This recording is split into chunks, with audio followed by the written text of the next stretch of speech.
Welcome to the Explainer. Have you ever looked at a simple glass of water, a spool of wire, or even the fog rolling over a hill and wondered about their fundamental building blocks? Well, today we are breaking down the exact structural roadmap used by scientists to categorize the entire physical universe. But before we start categorizing, we really have to ask ourselves this big question. How do we actually make sense of literally everything around us? To do that, we need a rigorous system. Basically, a structured roadmap to decode the universe and determine the true identity of any given substance. Everything you can touch, see, or interact with is matter, but it's clearly not all the same, right? We need a way to look at any substance and follow a logical path to figure out what it actually is. Okay, let's dive right in. Our agenda for today mirrors the exact scientific categorization process we're about to explore. We'll be mapping out matter, exploring pure substances, looking at the laws of composition, navigating the world of mixtures, categorizing complex mixtures, and finally, getting ready for the lab. Let's jump into Section 1, Mapping Out Matter. Think of this flowchart as your ultimate master key. Whenever you encounter a new material, you start right at the very beginning, matter. The absolute first crossroads you hit asks, can it be physically separated? If you can physically separate the components, say by filtering it or boiling it, you follow the yes path over to mixtures. But if you can't separate it physically, you follow the no path straight down to pure substances. It's a brilliantly simple binary way to start classifying the immense complexity of the physical world. Moving along to Section 2, Exploring Pure Substances. If we travel down that no path of our flowchart, we arrive at substances that absolutely cannot be chemically decomposed any further. We're talking about elements, which are composed of just one single type of atom. Copper wire and aluminum foil are perfect everyday examples of this. No matter what chemical processes you try to put that copper wire through, you simply cannot break it down into something simpler. It is fundamentally purely copper. The exact same goes for the aluminum in that foil. Elements are literally the most basic, foundational ingredients of our universe. But what if it can be chemically decomposed? Well, then we get a compound. Take table salt, for example. In a compound, two or more elements combine in a fixed ratio, creating properties that are totally different from the individual elements themselves. Table salt, or NaCl, is made of sodium and chlorine. On their own, these elements behave very differently than they do together. But once they're locked together in a rigid, unchanging ratio, they lose their dangerous individual properties and become ordinary, everyday table salt. Next up, Section 3, Laws of Composition. So understanding how these elements actually lock together requires looking at the rules of the game. It really boils down to two laws. The first states a specific compound always has the exact same ratio.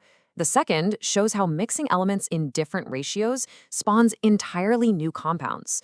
The law of definite composition ensures that water is always H2O and salt is always NaCl. It's totally fixed. But the law of multiple proportions, that's where things get creative. It proves that you can take the exact same elements, combine them in a new ratio, and build something with completely unique properties.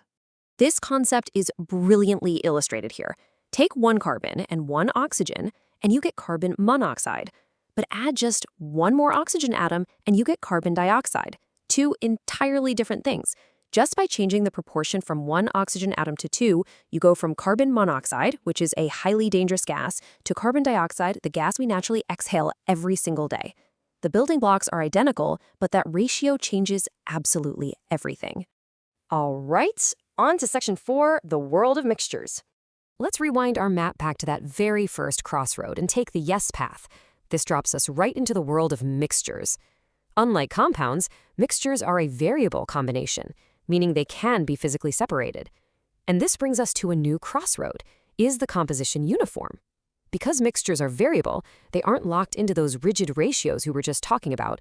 You could, for instance, evaporate the water out of salt water to get the salt back without breaking any chemical bonds. But to categorize them further, we have to look at how well they're mixed. If it's uniformly mixed throughout, like a solution, it's a homogeneous mixture. If it's not uniform, it's heterogeneous. Which brings us to Section 5, Categorizing Complex Mixtures. Now, if the composition isn't uniform, we break down those heterogeneous mixtures using a few key clues: particle size, settling, and the Tyndall effect. The Tyndall effect is kind of like a built-in detective tool. It dictates whether the particles in the mixture are large enough to actually scatter light. Solutions, which are perfectly homogeneous, have very small particles that don't scatter light and never settle out. But on the heterogeneous side, colloids have medium-sized particles. They don't settle at the bottom, but they do display the Tyndall effect, meaning they scatter light. Suspensions, on the other hand, have large, chunky particles that both scatter light and eventually settle out if you just leave them alone. Let's anchor all of this with some rapid-fire real-world examples to see how this roadmap categorizes everything from your pantry staples to the weather outside. Graphite? That's a pure element. Sugar? A chemically bonded compound. Soda is a perfectly uniform solution. Mayonnaise and fog? Those are colloids. They scatter light, but the particles don't settle. Muddy water is your classic suspension. Leave a glass of it on the counter, and the dirt is going to settle right to the bottom. And pepper is just a standard heterogeneous mixture, where you can easily see all the different pieces. Every single piece of matter you interact with fits somewhere on this map. Finally, Section 6, ready for the lab. Understanding all of these classifications is incredibly important because it's the very foundation of actual lab work. But before you start experimenting with these substances, you have to master safe equipment handling, like the step-by-step procedure for safely lighting a gas burner. The sequence here is absolutely crucial. After adjusting and attaching the hose, you must always light your match before turning on the gas. Bringing an already lit match to the burner prevents gas from pooling up in the air, which helps you avoid a really dangerous flash. Just like our flowchart, physical chemistry requires a strict, logical sequence. So, what mysterious mixture will you decode next? Now that you've got the map to navigate literally all matter in the universe, just take a look around the room you're in right now. What are you really looking at, and how would you separate it? Is that coffee sitting next to you a perfectly uniform solution, or is it a colloid?